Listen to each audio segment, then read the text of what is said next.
যাই হোক বিরাদর ইসলাম, আল্লাহ তাবারাক ওয়া তাআলা আমাদেরকে আহলে বাইতের সঙ্গে জড়িত রেখেছেন। আলহামদুলিল্লাহ বলে পৃথিবীর ইতিহাস সাক্ষী আছে, আহলে বাইতের বিপক্ষে গিয়ে ইয়াজিদের কি অবস্থা হয়েছে সবাই জানেন। আহলে বাইতের সঙ্গে দুশমনি করে ইয়াজিদের এবং 22,000 ইয়াজিদি সৈনিক এবং লস্করদের অবস্থা কি হয়েছে এটা পৃথিবীর সবাই জানে, বলার প্রয়োজন নয়। ওয়া মুসলিম পর্যন্ত জানে যে আহলে বাইতের বিপক্ষে গিয়ে ইয়াজিদ জাহান্নামের কুকুর হয়েছে, আর ইমামে হুসেনের পক্ষ গিয়ে 72 জন শহীদ জান্নাতের বাগানের ফুল হয়েছে।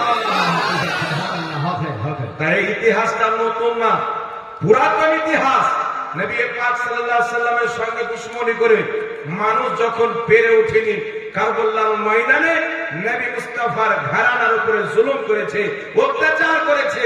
তাই রাসূল আকরাম নূরে মুজাসসাম সাল্লাল্লাহু আলাইহি ওয়াসাল্লাম, গায়বের সংবাদদাতা নবী, ভবিষ্যতের খবরদাতা নবী, আমার আপনার নবী সাহাবায়ে কেরামকে একত্রিত করে জমা করে বলেছিলেন, এই আমার সাহাবী, ইন্নী তারিকুন ফিকুম মুস্তাকলাই, আমি যে দুনিয়া থেকে বিদায় নেব তোমাদেরকে দুটি ভারী জিনিস দিয়ে যাচ্ছি।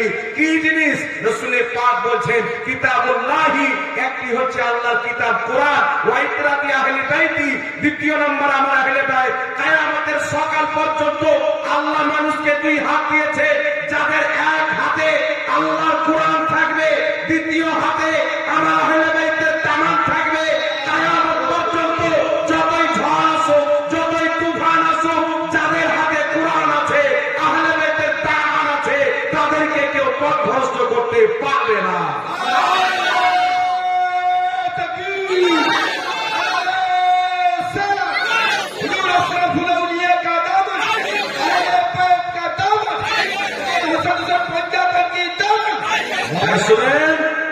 তাই মহান রব্বুল আলামিন রাসূল পাক সাল্লাল্লাহু আলাইহি ওয়াসাল্লাম দুটি জিনিস দিয়ে গেছেন, একটি কোরআন, দ্বিতীয়টি আহলে বাইত। একটি কোরআন, দ্বিতীয়টি আহলে বাইত। এই দুইটি জিনিসকে ধরে রাখতে হবে। তাই ইতিহাস সাক্ষী আছে, কেউ কোরআনকে ধরে আহলে বাইতকে ছেড়ে পথভ্রষ্ট হয়েছে, কেউ আহলে বাইতকে ধরে কোরআনকে ছেড়ে পথভ্রষ্ট হয়েছে। সুন্নি মুসলমান, তোমাদের কিসমতের প্রতি আমার জান কুরবান। আল্লাহ পাকের তোমাদের প্রতি এত বড় মেহেরবানি হয়েছে, তোমাদের এক হাতে আল্লাহর কোরআন আছে, আর এক হাতে আহলে বাইতের দাওয়াত। তাই আজকে সুন্নি জামাত, আহলে হক জামাত আছে, যাদের তাওহীদ ও সালামত, রিসালত ও সালামত আছে, বিলায়েতের ছায়া যাদের উপরে আছে। আল্লাহু আকবার কবীরা। আজকের ইতিহাসকে পড়ে দেখেন, আজকে মুসলমানদের অবস্থা দেখেন।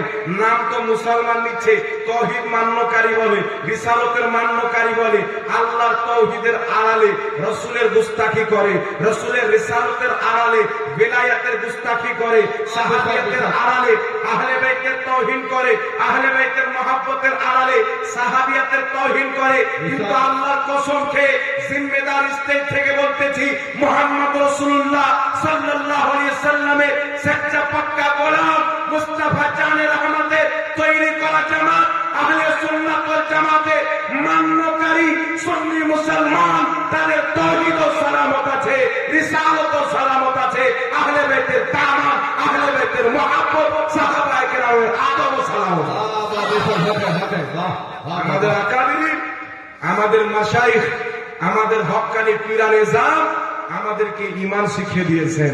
তিনারা বলেছেন, আল্লাহর তাওহীদ বয়ান করতে গিয়ে নবীর যেন গুস্তাখি না হয়, নবীর রিসালাত বয়ান করতে গিয়ে বেলায়েতের যেন গুস্তাখি না হয়, আহলে বাইতের মহব্বত বয়ান করতে গিয়ে সাহাবিয়াতের যেন গুস্তাখি না হয়, সাহাবিয়াতের মহব্বত বয়ান করতে গিয়ে আহলে বাইতের যেন গুস্তাখি না হয়। তাই ইতিহাস সাক্ষী আছে, আহলে সুন্নাত ওয়াল জামাতের অন্তরে আল্লাহর মহব্বত সবারই উপরে আছে। রাসূলের মহব্বত তারপরে পাওয়া যাবে, সাহাবায়ে মুহাদ্দিসের মহব্বত তারপরে পাওয়া যাবে, আউলিয়ায়ে কেরামের মহব্বত আমাদের অন্তরে গাঁথা আছে। বলুন সুবহানাল্লাহ। তাই বিরাদর ইসলাম,